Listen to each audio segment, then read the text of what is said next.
ASFA ये armoured forces को दिया जाता है। अब कोई आतंकवादी घेर लेते हैं तो सेना चारों ओर से घेर के आराम से बुलाया जाता है, बेटा आजा, मैं वादा करता हूं तुझे नहीं मारूंगा। आप ऐसे वीडियोस देखे होंगे बहुत। बाद में सेना को रियलाइज हुआ कि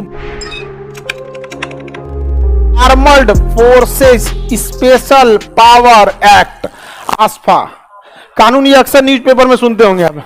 ASFA का ये इतना खतरनाक नियम है कि ये ASFA जहां लगता है ये मिलिट्री को ये अधिकार दे दिया जाता है कि जिस जिला में, जैसे अभी पटना है, पटना में दानापुर में मिलिट्री की छावनी है, लेकिन मिलिट्री रूल यहां नहीं लग सकता है।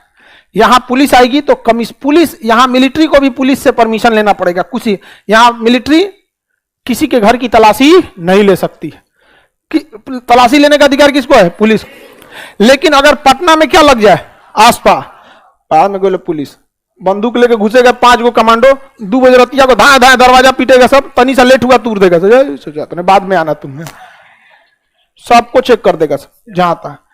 ये बहुत खतरनाक, ये आर्मर्ड फोर्सेस को दिया जाता है। लेकिन इसमें कई सारे मिसयूज हो गए, यहाँ पे कई सारे क्या हो गए, मिसयूज। ऐसे कश्मीर में 1-2 इनकाउंटर हुए थे सब, जिसके मामले कुछ ज्यादा आगे जाके तूल पकड़ लिए। बाद में सेना को रियलाइज हुआ कि बहुत कठोर तरह से अगर हम आतंकवाद को दबाएंगे ना, तो इससे आतंकवाद को ही फायदा हो जाएगा। क्योंकि जब हम बहुत कठोरता से दबाते हैं ना, तो ऐसा हो सकता है कि क्रॉस फायरिंग में हम गोली मारे किसी और को, लग जाए किसी और को, जानबूझ के ना मारे बट क्रॉस फायरिंग में हो सकता है। और इसी का मुद्दा उठा लेंगे से आतंकवादी कि बताओ इसने क्या किया था, जो तुमने क्या किया, मार दिया। ऐसे कश्मीर में एक मामला आया था जिसमें कोई लड़का स्कूल में था जिस टाइम पे, उसके ऊपर ये कानून लग गया था और इत्तेफाक से वो स्कूल में मार कर लिया और स्कूल का प्रिंसिपल उठा के उसको पुलिस को बुला दिया। तो पुलिस यहां लिख रही है कि ये इसकी गिरफ्तार किया गया और दूसरे और क्रॉस फायरिंग में उसको गोली लग गई।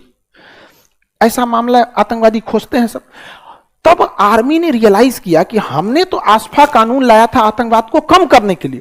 हम आतंकवादी 1 मारते थे लेकिन 4 पैदा हो जाते थे, क्योंकि आतंकवादी भावनाओं से खेल लेते थे।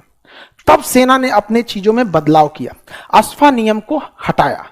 अब आतंकवादियों को भावनात्मक सेना ने करना चालू किया।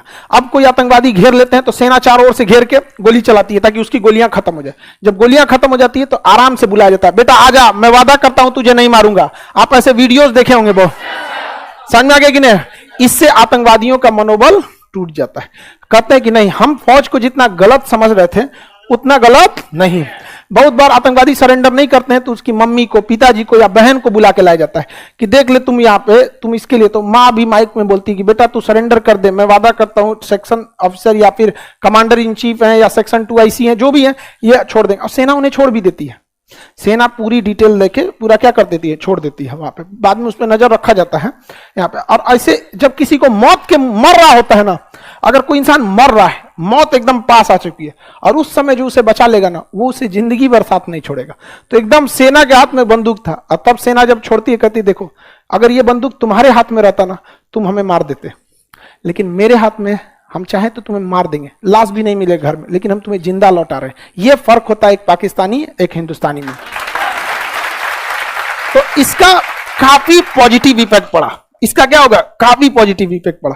जैसे आप ही लोग हैं, नहीं पढ़ते हैं तो हम आपको पीटते हैं, लेकिन बाद में आपको हम कहते भी कि देखो भाई पढ़ो। लेकिन अगर कोई नहीं पढ़े अब मार को हाथ पर तोड़ दे यहाँ पे, तो हो सकता है कि 1 हफ्ता तक लड़के पढ़ाई करें, लेकिन कल्पना कीजिए 6 महीने बाद ये क्लासरूम क्या होगा, भाग जाएगा समझ। यहाँ पे कई को तो आगे बैठना आप कैंसिल कर दिए। समझ में आया कि नहीं आ गया?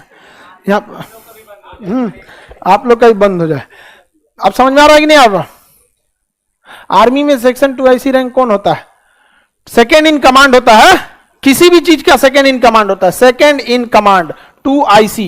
कंपनी 2 IC, सेक्शन 2 IC, किसी भी चीज का 2 IC होता है।